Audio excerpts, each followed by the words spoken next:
जितना ज़्यादा रिवीजन करोगे तुम्हारा उतना बेहतर स्कोर आएगा, और जितना ज़्यादा तुम्हें रिवीजन करने की जरूरत है उसके हिसाब से तुम्हें आखिरी के महीनों में अपना समय बचाना पड़ेगा, तो तुम्हें उतना ही जल्दी और उतना ही इफेक्टिवली अपना सिलेबस कंप्लीट करना पड़ेगा। अगर तुम रिच फैमिली से बिलोंग करते हो तो फिर तुम्हें जरूरत ही नहीं है प्रिपेयर करने की, एग्जाम के 4 दिन पहले भी तुम जागोगे तो तुम्हारा सिलेक्शन हो जाएगा। बाकी बेसिक फिजिक्स और बेसिक केमिस्ट्री में अपने आप को एकदम स्ट्रॉन्ग कर लो, क्योंकि यार अगर ये नहीं आता है तो तुम बहुत सारे चैप्टर्स में अटकते हो, क्वेश्चंस नहीं सॉल्व कर पाते हो, जो कि बहुत इंपॉर्टेंट होता है। Hi and hello everyone, my name is Raksha Tarannum. I am currently pursuing my MBBS डिग्री at Netaji Subhash Chandra Bose medical college Jabalpur. In this video यार देखो, अभी नीट 2024 तो रीनीट तो होने नहीं वाला है, ठीक है। सुप्रीम कोर्ट के आदेश हैं कि रीनीट अब नहीं होगा। देखो जितना जल्दी अपन रियलिटी को फेस कर लेते हैं ना उतना ज़्यादा हमारे लिए अच्छा होता है। जो बच्चे नीट 2024 के एग्जाम खत्म होने के बाद से जान गए थे कि उनका सिलेक्शन नहीं होने वाला है और 2025 के लिए प्रिपेयर करना चालू कर दिए थे, उनके लिए तो ये प्लस पॉइंट ही है ना, क्योंकि उन्हें तो 2-3 महीने का एक्स्ट्रा टाइम मिल गया। उन्होंने 2-3 महीने अपनी प्रिपरेशन को चालू करके अपनी प्रिपरेशन को काफ़ी आगे बढ़ा दिया है। लेकिन जो बच्चे नीट 2024 के रीनीट होने का वेट कर रहे थे या फिर सोच रहे थे कि रीनीट होगा उसमें एग्जाम दे देंगे, उनका तो टाइम वेस्ट हो गया ना, बहुत सारे बच्चों का टाइम वेस्ट हो गया ना। बट कोई नहीं, अभी भी हमारे पास में 9 महीने का समय है। अब इस 9 महीने का समय को हम कैसे यूज़ करें? देखो यार, मैं ना वीडियो में बहुत ही ज़्यादा ऑनेस्ट होने वाली हूँ, तो मेरी कुछ बातें ऐसी होंगी जो आपको रूड लगेंगी, जो आपको थोड़ी ठीक नहीं लगेंगी, हो सकता है। वो सारी बातें ना आपकी प्रिपरेशन में एक बूस्ट अप लेकर आ सकती हैं। कैसे? अगर आप उन बातों को अपने जहन में बैठा लो तो।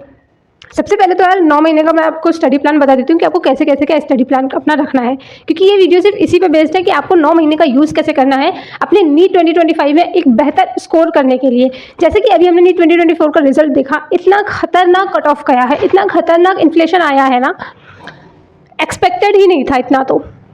और नीट 2025 में भी गारंटी है कि हाँ ऐसा कुछ हो सकता है, वहाँ पे भी स्कैम होने के चांसेस तो हैं ही, आप जानती हो। बट कुछ नए तरीके से नीट 2025 होने वाला है। कैसा नया तरीका, उसके बारे में हम बाद में बात करेंगे। फिलहाल नीट 2025 के लिए कैसे इन 9 महीनों का यूज़ करना है वो मैं आपको बता देती हूँ। एक महीना तुम्हारा जो बेस क्रिएट हो रहा है ना, बेसिक मैथ्स और फिजिक्स और बेसिक केमिस्ट्री में अपने आप को एकदम स्ट्रॉन्ग कर लो, क्योंकि यार अगर ये नहीं आता है ना तो तुम बहुत सारे चैप्टर्स में अटकते हो, क्वेश्चंस नहीं सॉल्व कर पाते हो, जो कि बहुत इंपॉर्टेंट होता है। So for solving the questions हमको अपने बेसिक जो चीज़ें हैं उस पर ध्यान देने की ज़रूरत है। कैसे होगा ये चीज़? तो पहले तो अपना बेस कवर करो। सबसे पहले सिलेबस कंप्लीशन पे ध्यान दो। सो तुम्हारे जो शुरू के 6 महीने हैं ना, उस शुरू के 6 महीनों में जैसे कि अगस्त, सितंबर, अक्टूबर, नवंबर, दिसंबर, जनवरी तक तुम्हारा कंप्लीट सिलेबस हो जाना चाहिए। उसके बाद में फेब, मार्च, अप्रैल 3 महीना प्रॉपर मिलेगा रिवीजन के लिए और फुल लेंथ मॉक प्रैक्टिस के लिए। तो शुरू के 6 महीने जनवरी तक सिलेबस कंप्लीट करने पे फोकस करो। मैं एक एग्जैक्ट टाइम टेबल नहीं बना के दूंगी कि इसको इतना घंटा पढ़ो, इसको इतना घंटा पढ़ो, वो आप खुद बनाओ अपने हिसाब से, क्योंकि हर स्टूडेंट का ना अलग अलग होता है। तो आप अपने हिसाब से अपना टाइम टेबल बना लें, आप अपने हिसाब से इस तरीके से सेट करें सब चीज़ों को कि 6 महीने के अंदर अंदर आपका सिलेबस कंप्लीट हो जाए। क्योंकि एक बार सिलेबस कंप्लीट हो जाता है ना तो हमारे पास में वो कॉन्फिडेंस आ जाता है कि हाँ यार अब हमारे पास में सिर्फ रिवीजन और टेस्ट प्रैक्टिस बचा हुआ है। शुरू कहाँ से करेंगे आप? तो ये अगर आप ड्रॉपर हैं तो आपको एक आइडिया होगा कि हाँ आपका लास्ट टाइम में कौन सा टॉपिक वीक था, कौन सा टॉपिक स्ट्रॉन्ग था, उसके हिसाब से आप अपना टाइम टेबल एडजस्ट कर सकते हैं, बना सकते हैं। बट मैं बोलूँगी अगर आप पहली बार पढ़ रहे हैं तो फिजिक्स में अपना मैकेनिकल फिजिक्स से शुरू करना, बेसिक मैथ्स करने के बाद में मैकेनिक्स से शुरू करना, मैकेनिक्स करने के बाद में इलेक्ट्रोडायनेमिक्स करना, इलेक्ट्रोडायनेमिक्स के बाद में मैग्नेटिज्म कर लेना, उसके बाद में फिर वापस से 11th के पोर्शन में आ जाना और इस तरीके से आगे आगे कैरी करते चले जाना। केमिस्ट्री की अगर मैं बात करूँ तो यार फिजिकल केमिस्ट्री शुरू करो, ठीक है। फिजिकल केमिस्ट्री में mole concept, chemical kinetics, equilibrium, ये सब कुछ चालू करके इसके बाद में फिजिकल केमिस्ट्री में 2 महीने में खत्म होने वाली चीज़ है, ठीक है। 2-3 महीने में फिजिकल केमिस्ट्री खत्म हो जाती है होकर के। और इसके साथ में ऑर्गेनिक शुरू कर सकते हो या फिर इसके बाद ऑर्गेनिक शुरू कर सकते हो, क्योंकि ऑर्गेनिक में ना जनरल ऑर्गेनिक केमिस्ट्री में लगभग 2 महीने का समय लगता है। कोई व्यक्ति अगर पहली बार पढ़ रहा है GOC तो उसको तो 2 से 3 महीना लगता ही है जनरल ऑर्गेनिक केमिस्ट्री में। एक बार जनरल ऑर्गेनिक केमिस्ट्री खत्म हो गई ना, उसके बाद में ऑर्गेनिक केमिस्ट्री को खत्म होने में समय नहीं लगता। NCERT में जितना है उतना सब कुछ कवर हो जाता है। एक बार जनरल ऑर्गेनिक केमिस्ट्री अच्छे से कर लो तो उस पर अच्छे से ध्यान दे देना। इसके अलावा इनऑर्गेनिक केमिस्ट्री की अगर मैं बात करूँ तो केमिकल बॉन्डिंग और फिर उसके बाद में सारे चैप्टर्स इनऑर्गेनिक केमिस्ट्री के, अभी तो सिलेबस काफ़ी कम हो गया है इनऑर्गेनिक का, तो उसकी टेंशन ज़्यादा नहीं है। उसको आपको NCERT से बार बार रीडिंग करनी है। बायोलॉजी की मैं बात करूँ तो सेल बायोलॉजी, जेनेटिक्स से शुरू करना, उसके बाद में आगे बढ़ते हुए ह्यूमन, प्लांट और फिर इकोलॉजी और फिर डाइवर्सिटी, मॉर्फोलॉजी इसमें आना। इस तरीके से अपना पूरा एक शेड्यूल बना लो कि मुझे इतने टाइम में इतना कंप्लीट करना है, ऐसा शेड्यूल बना लो। तो इस तरीके से शुरू के 6 महीने का शेड्यूल बना लो कि 6 महीने में कैसे भी करके हमको सिलेबस कंप्लीट करना है। अब जब आप सिलेबस कंप्लीट कर रहे होंगे, इसके साथ ही आपको वीकली एटलीस्ट एक टेस्ट तो लगाना ही लगाना है। एटलीस्ट एक टेस्ट पर वीक आपको लगाना है। इस वीक आपने जितना भी किया उसका टेस्ट करो संडे को, फिर उसका एनालिसिस करो कि हाँ कौन सा टॉपिक वीक है, कौन सा टॉपिक स्ट्रॉन्ग है, उसको एक पेज में लिख लो कि मेरा वीक टॉपिक ये है, मेरा स्ट्रॉन्ग टॉपिक ये है।